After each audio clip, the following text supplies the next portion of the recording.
fucking business. What am I to you? Huh? Your soldier or your fucking son? You're both.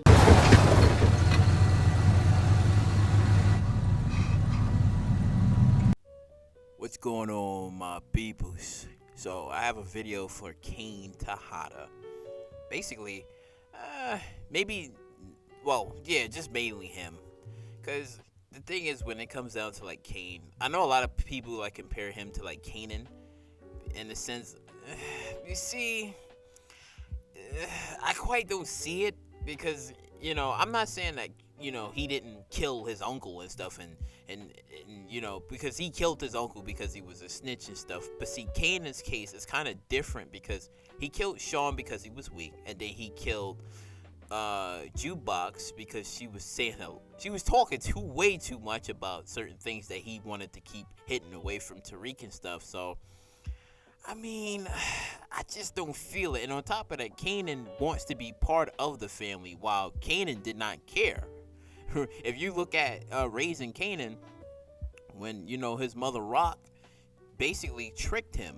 First, she lied to him about his man's D-Wiz, right? Lied to him about his man D-Wiz, basically saying she was the one that ordered the hit. And then on top of that, she's not telling him that his father is a cop. And he basically shot his own father. So that psychological trauma and damage could really affect the child's mind compared to Kanan, where we don't fully know when was his first kill, and how did it lead on to him becoming like a murderer and stuff, right? But I would say that in the case of him versus Tariq and the comparisons and stuff, I don't know. Like, I feel like Kane, we all think that, Kane might go to jail or something, or Tariq might actually get the drop on him and kill him, because we do know that Tariq haven't forgot about, that whole ordeal with Ramirez's badge in his dorm room and stuff, and technically this was all his fault because he was listening to Mecca and stuff. So Tariq still is going to have a nice bullet waiting for him, but he can't make a move because he's with the whole Tejada family and stuff. But here's the thing.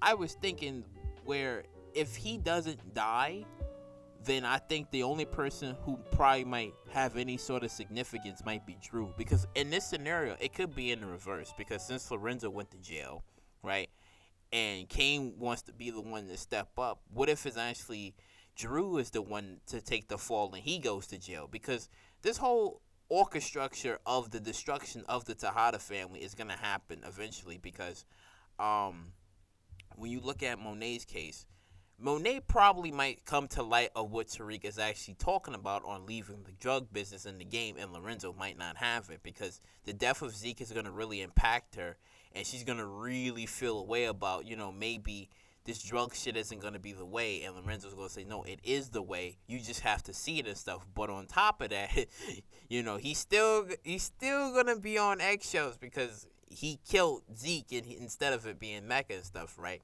So she might start to come along to maybe the terms of leaving the drug business and stuff, and trying to make enough money to leave and stuff, and try to find like a better way and stuff, rather than continue on to sell drugs and stuff. Again, this is all speculation. I could be wrong about this whole thing, right? And then Kane's case,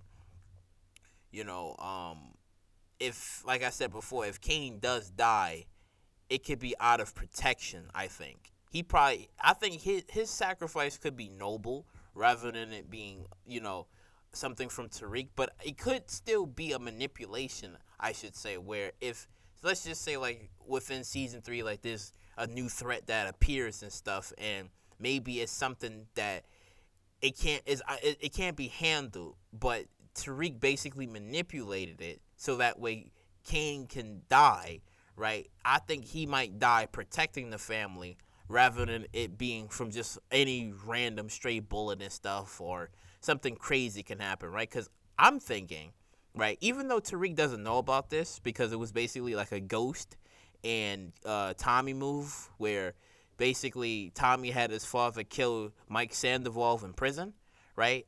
Now, I'm not saying, like, Kane would go to jail or anything, and that situation could happen, even though it could. But let's just say, like, this new threat where it could be maybe somewhat similar, but instead of it being jail, it could be like outside or something, and Tariq maybe manipulated in a way where somebody kills Kane out of protection of the family or something, right? And then, they find out about it, and it's like, oh, but it wasn't Tariq, right? It was someone else that did it and stuff, right? So, I don't know. I feel like Kane's death will probably be out of protection because he wants to, he wanted to be back in with the family so bad. So, I think it only makes sense for him to die by protecting the family, right? Rather than it being him going against the family. Because in season 1, he was kind of like making moves on his own because Monet shunned him. It's just like, no, you need to go. Like, you're done. If I ever see you again, I might put a bullet in you and this and that and stuff. So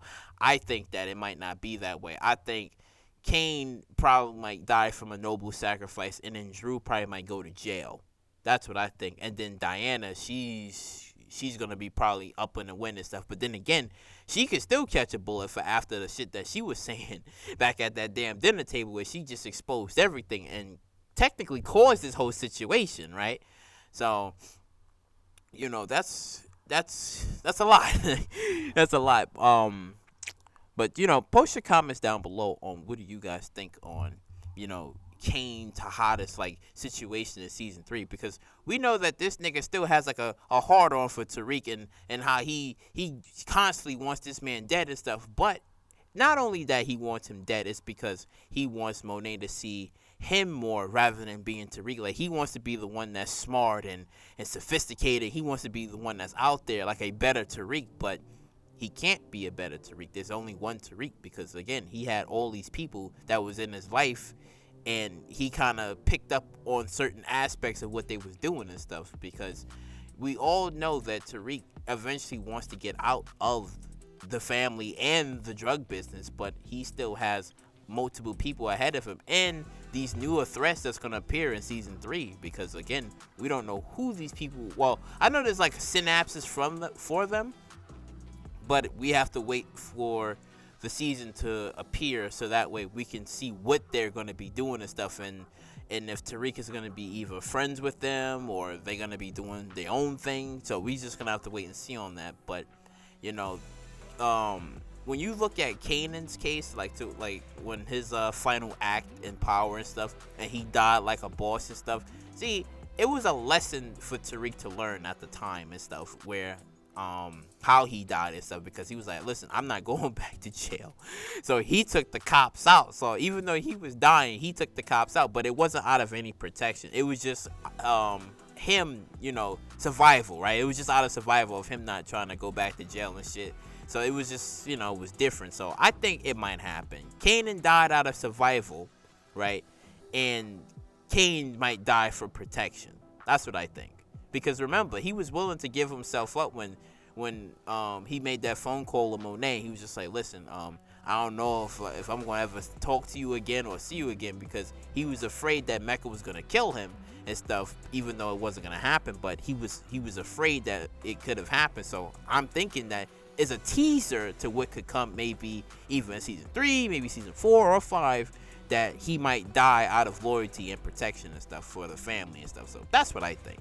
But post your comments down below and like, comment, subscribe, and share, and I will catch you all in the next one.